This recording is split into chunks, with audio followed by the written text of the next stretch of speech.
या अक्षर। वर्ण वह है जिसके हम टुकड़े नहीं कर सकते हैं। वर्ण ध्वनि की छोटी से छोटी इकाई है जिसके टुकड़े नहीं किए जा सकते हैं, उसे हम वर्ण कहते हैं। अक्षर आमिष नहीं, क्षर में क्षरण, जिसका क्षरण नहीं किया जा सकता उसे हम अक्षर कहते हैं। चलिए आगे बढ़ते हैं, इसकी परिभाषा देखते हैं। वह मूल ध्वनि जिसके टुकड़े नहीं किए जा सकते हैं, अभी हमने आपको बताया है जिसके खंड नहीं किए जा सकते हैं उसे हम क्या कहेंगे? वर्ण कहेंगे। जैसे आ, आ, ई, उ, ये सारे आपके क्या हैं? वर्ण हैं। समझ में आ रहा बेटा? चलिए फिर आगे आते हैं। वर्ण के दो भेद होते हैं। कितने भेद होते हैं? दो भेद होते हैं, स्वर और व्यंजन। स्वर जो होता है वो स्वतंत्र होता है, उसे किसी की भी सहायता नहीं लेनी पड़ती है। स्वर में ही आपकी मात्राएं होती हैं। आप लोगों ने पढ़ा होगा कि बिना मात्रा वाले शब्द लिखो, मात्रा वाले शब्द लिखो, छोटा की मात्रा वाले शब्द लिखो, बड़ा की मात्रा वाले शब्द लिखो। जब छोटे थे आपने ये चीज़ें जरूर पढ़ी होंगी। तो वर्ण के हमारे दो भेद होते हैं, स्वर और व्यंजन। ठीक है, स्वर किसे कहते हैं? स्वर स्वतंत्र होता है। स्वर क्या होता है?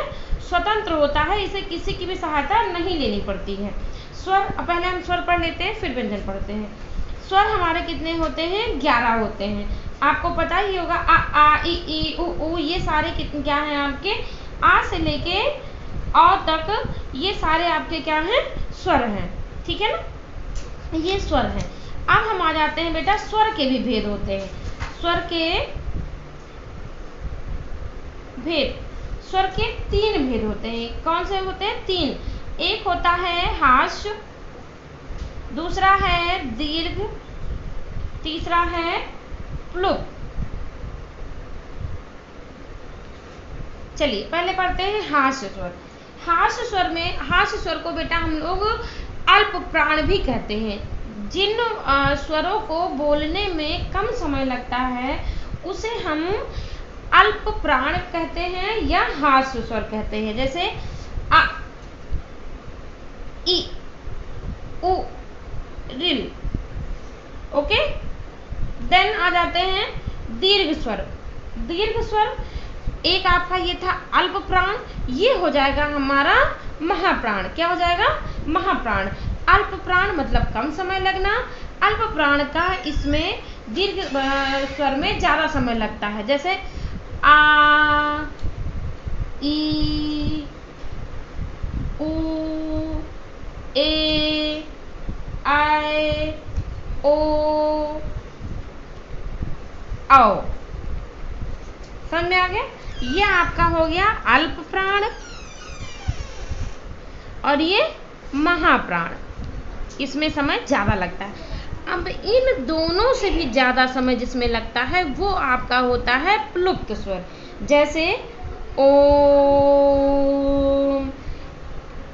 इसका बहुत अधिक प्रयोग बेटा नहीं होता है। हम लोग सबसे ज्यादा प्रयोग अल्प प्राण और महाप्राण का ही करते हैं। ठीक है, फिर अब हम आ जाते हैं अयोगवाह। अब आप जानते होंगे कि अयोगवाह क्या है, आप लोगों ने पहले कक्षा में पढ़ लिया है, लेकिन एक बार रिपीट करेंगे। अल्प प्राण ये बेटा वे वर्ण हैं जो आपके स्वर के बाद आते हैं। स्वर आपके मैंने बताया था ना 11 होते हैं, 11 के बाद ये आते हैं। एक तो आपका अंग है, दूसरा है आह।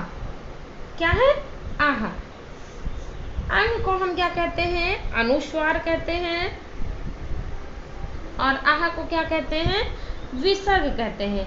ये बेटा ना आपका स्वर में आता है और ना ही व्यंजन में आता है, इसीलिए इसको हम क्या कहते हैं?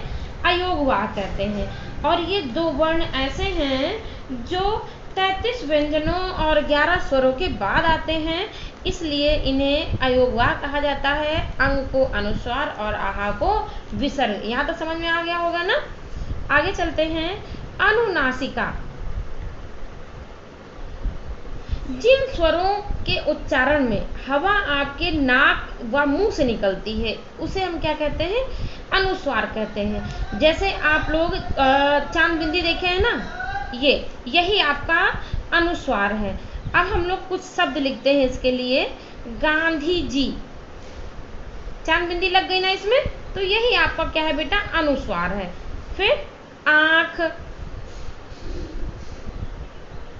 ये सारे आपके अनुस्वार हैं। चांद बिंदी वाले शब्द जो आपके हैं वो अनुनासिका है, सॉरी बेटा, अनुनासिका। अब मैंने आपको बताया था कि स्वर जो आपके 11 हैं, जो आपके 11 स्वर हैं, इसमें इनसे ही मात्राएं बनती हैं। मात्राएं ये आपका हम दे रहे हैं स्वर, मात्राएं, यहाँ हेडिंग डाल देते हैं मात्रा, स्वर, मात्राएं और शब्द। ये आपका आ जाता है आ, इ, ई, उ, अब इनकी मात्रा तो आप जानते ही होंगे। अब आप लोगों को करना क्या है, ये मात्राएं लिखिए और मात्राओं से कुछ शब्द भी आपको बनाना है। क्या करना है, शब्द बनाना है, ठीक है ना। जैसे हम एक शब्द दे रहे हैं छोटा, यहाँ पे आ में अब, आ में बालक, सिर, चीनी, यहाँ पे छोटा ऊ यानी पुल, फूल। बाकी और भी मात्राएं आपकी हैं जो भी बची हैं, ये आपको क्लियर करना है, ठीक है। चलिए फिर इसके बाद में हम पढ़ेंगे व्यंजन। व्यंजन हम नेक्स्ट क्लास में पढ़ेंगे।